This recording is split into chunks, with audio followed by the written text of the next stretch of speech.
Panini conclut sa première semaine de Big News avec des infos concernant Iron Fist, ce personnage secondaire qui a eu droit à quelques mini-séries de qualité au fil des ans. C'est pas un des personnages les plus populaires, les plus cool, même si évidemment il y a eu une série Netflix qu'on a tous un peu oublié, qu'on veut tous un peu oublier.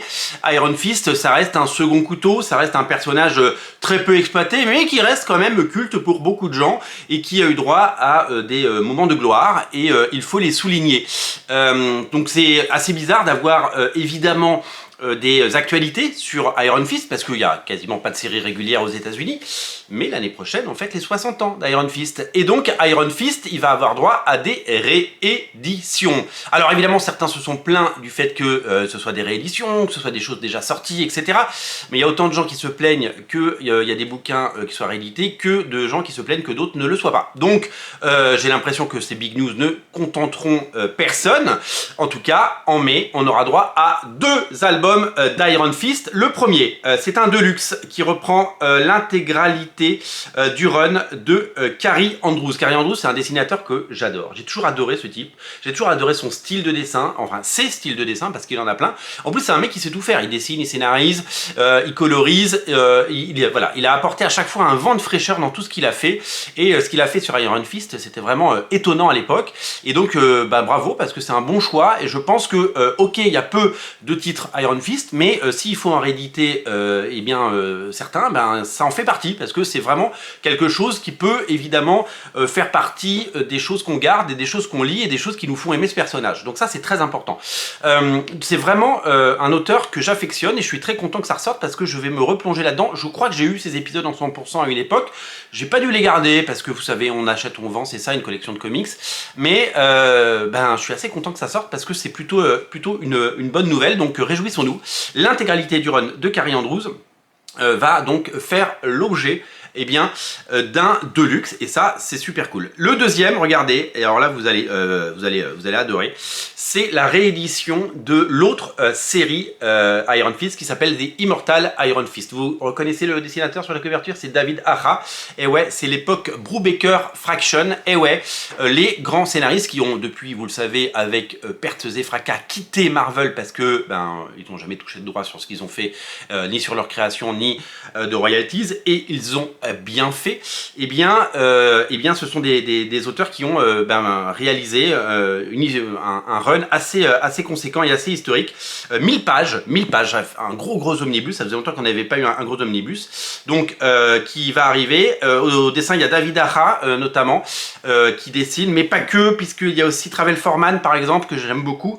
Et donc, ça va être assez réjouissant de retrouver ces épisodes. Alors, en gros, s'il y avait 2 runs modernes et classiques qui modernisent le personnage, qui le rendent cool avec des grands auteurs, c'est 2 récits. C'est d'un côté le deluxe de Carrie Andrews et de l'autre l'omnibus avec les scénarios de Brubaker et Fraction avec les dessins d'Aja notamment, des épisodes cultissimes qui rendent le personnage attrayant. C'est-à-dire qu'en gros, en fait, souvent sur des personnages, on prend des personnages hyper populaires comme, je sais pas, Wolverine ou Spider-Man, ils sortent tout.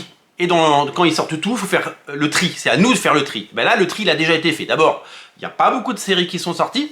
Et donc, en gros, comme il n'y a pas beaucoup de séries qui sont sorties, on a moins de choix. Et on va puiser dans le meilleur, parce qu'il y a peut-être plus des séries que je connais pas qui sont un peu moins bonnes, et je suis même pas sûr qu'il y ait eu beaucoup d'autres séries ces dernières années sur Iron Fist, qui est un personnage, je vous le dis, qui a souvent fait partie d'équipes. On l'a vu dans Defenders par exemple, évidemment, suite au succès de la série Netflix. Brian Michael Bendis et David Marquez avaient fait une maxi-série de 12 parties qui est disponible en deluxe, et donc vous pouvez aller vers ce récit pour en découvrir plus sur ce personnage. Mais là, honnêtement, si moi on m'avait demandé out of the blue, qu'est-ce qu'il faut éditer sur Iron Fist pour célébrer les 60 ans, on va faire 2 albums, j'aurais dit ouais, Carrie Andrews c'est bien et Brubaker c'est bien, ouais, non, bravo, c'est exactement ce qu'il faut éditer. Donc voilà, comme on a moins le choix, typiquement, vous allez avoir l'essentiel des récits modernes. Évidemment qu'il y a des origines, évidemment qu'il y a des épisodes de John Byrne qui datent des années 70-80, évidemment qu'il y a d'autres trucs pour les complétistes, mais clairement, pour moi, c'est les 2 bons récits qu'il fallait rééditer, et donc bravo, parce que évidemment, vous allez avoir la possibilité d'avoir ces 2 récits. Donc 2 albums pour les 60 ans, 60 ans d'Iron Fist. Est-ce qu'il y aura une nouvelle série aux États-Unis pour célébrer les 60 ans? Eh bien, nous verrons ça. L'histoire le dira.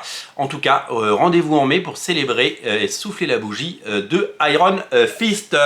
Les infos du jour qui arriveront dans la journée sur les réseaux sociaux de Panini, eh bien, a priori, ça devrait concerner les X-Men.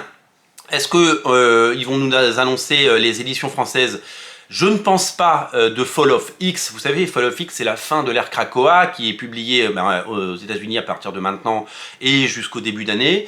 Donc je pense pas qu'on les aura en début d'année en France. Par contre, on pourrait avoir un deuxième omnibus Ultimate X-Men et ça pourrait être super cool. Voir d'autres choses, voilà, on verra ce qu'ils nous réservent sur les X-Men. En tout cas, suivez les réseaux sociaux de Panini aujourd'hui et puis nous on débriefe demain matin. Salut!